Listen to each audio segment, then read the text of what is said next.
नमस्कार जय हिंद साथियों, एक बार फिर से आप सबका बहुत बहुत स्वागत है। साथियों, आप सब जानते हैं बरसात का समय आ गया है।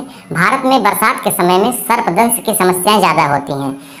अब देखिए, सांप के काटने पर दिख सकते हैं ये लक्षण। कैसे लक्षण दिखते हैं, ये देखिए ऐसे। अब प्रश्न ये उठता है कि जहरीला सर्प ने काटा है कि गैर जहरीला सर्प ने काटा है, तो ये हम नहीं डिसाइड कर पाएंगे या कोई भी आम आदमी डिसाइड नहीं कर पाएगा। यहाँ तक कि डॉक्टर भी नहीं पहचान कर पाते कि विषैले सर्प ने काटा है कि सामान्य सर्प ने। लेकिन डॉक्टर क्या होता है, एक्सपर्ट होते हैं, तो मरीज की हालत देख करके वो अनुमान लगा लेते हैं कि विषैले सर्प ने काटा है या किस तरह के सर्प ने काटा है, तो उसके अनुसार वो एंटीडोट इंजेक्शन देते हैं। अब देखिए, तो क्या होगा, क्या करना चाहिए।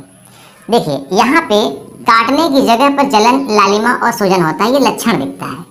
जैसे मान लीजिए कि हम जा रहे हैं, रास्ते में खड़े हैं, हमको लगा कि हमारे पैर में किसी ने काट लिया। अब क्लियर नहीं है कि चूहे ने काटा, कि सर्प ने काटा, है ना, कि बिस खोपड़ा ने काटा, किसने काटा, पता ही नहीं चल रहा है। तो कैसे पता चलेगा, ये लक्षण है। देख लिए लालिमा और सूजन होगी।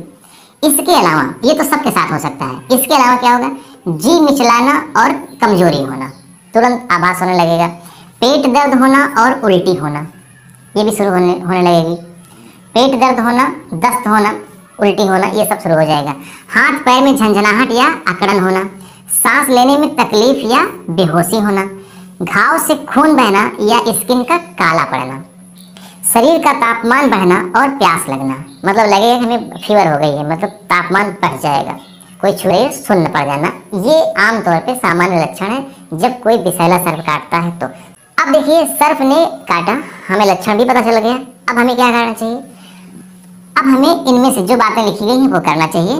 क्या करना चाहिए, पीड़ित को लेटा दें, इससे जहर धीरे धीरे फैलता है। आमतौर पे क्या होता है, जब सर्प काटता है तो लोग घबरा जाते हैं, घर वाले, आसपास के लोग, और जिसको काटा है उसको भी घबरा देते हैं कि अरे बाप रे, सर्प ने काट लिया है। मतलब ऐसे लगता है कि जैसे कि उसने स्वयं यमराज को देख लिया है, मतलब वो मरने ही वाला है, इतना उसको घबरा देते हैं। उसका ब्लड प्रेशर हाई हो जाता है, दिल का दौरा भी पड़ जाता है। पीड़ित को लेटा देना है, जब लेटा देंगे तो उसका ब्लड जो है वो फ्लो धीमा हो जाएगा, तो जहर शरीर में धीरे धीरे फैलेगा।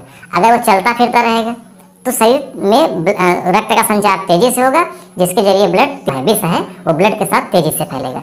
तो हमें उसको बहुत चलना फिराना नहीं है, उसको आराम से लेटा देना है और ध्यान रखना है कि वो सोए ना, मतलब उसकी आंखें खुली रखना है, उससे बातचीत भी करते रहना है, हड़बड़ी ना करें, पैनिक से हालत बिगड़ सकती है। बाइट वाले अंग को स्थिर रखें, यानी जहाँ सर्प ने काटा है उसको तो बिल्कुल भी ना हिलाएं। अगर हाथ में काटा है तो हाथ को एकदम स्थिर रखें, उसको आगे पीछे बिल्कुल भी ना करें। साफ करें, साबुन साफ पानी से धोएं और बीटाडीन लगा दें, धुल सकते हैं साफ पानी साबुन से। हॉस्पिटल ले जाएं, जितनी जल्दी हो सके मेडिकल हेल्प लें। कोई झाड़ फूंक नहीं, कोई तंत्र मंत्र नहीं, कोई जड़ी बूटी नहीं, एक ही इलाज है, जितना जल्दी हो सके उसको ऐसे हॉस्पिटल में ले जाइए जहाँ एंटीडोट इंजेक्शन हो, यानी कि विष खत्म करने वाला इंजेक्शन हो। क्या नहीं करना चाहिए, ये तो हमने पीछे बताया कि क्या करना चाहिए। अब समझिए क्या नहीं करना चाहिए। घाव पर कोई चीरा नहीं लगाना है। हमारे यहाँ गांव में क्या होता है, लोग नहीं जानते, पता नहीं क्या मान्यता बन गई है कि सर्प ने अगर काट लिया जिस स्थान पे, वहाँ तुरंत चीरा लगा देंगे, यानी काट के खून निकाल देंगे। उनको लगेगा कि ये खून निकाल रहे हैं तो इसके साथ विष भी निकल जाएगा। ऐसा नहीं होता, तो चीरा नहीं लगाना है। तो घाव पर कोई चीरा न लगाए, जहर न चूसें, फिल्मों में दिखाया जाता है खूब, ये एकदम गलत है, जहर नहीं चूसना है। टाइट बैंडेज न बांधें, जैसे यहाँ सर्प ने काटा है तो यहाँ पे लोग बैंडेज बांध देते हैं, ये सोच करके कि यहाँ का जो ब्लड है वो इसके आगे नहीं जा पाएगा, यानी कि विष यहाँ ही रह जाएगा।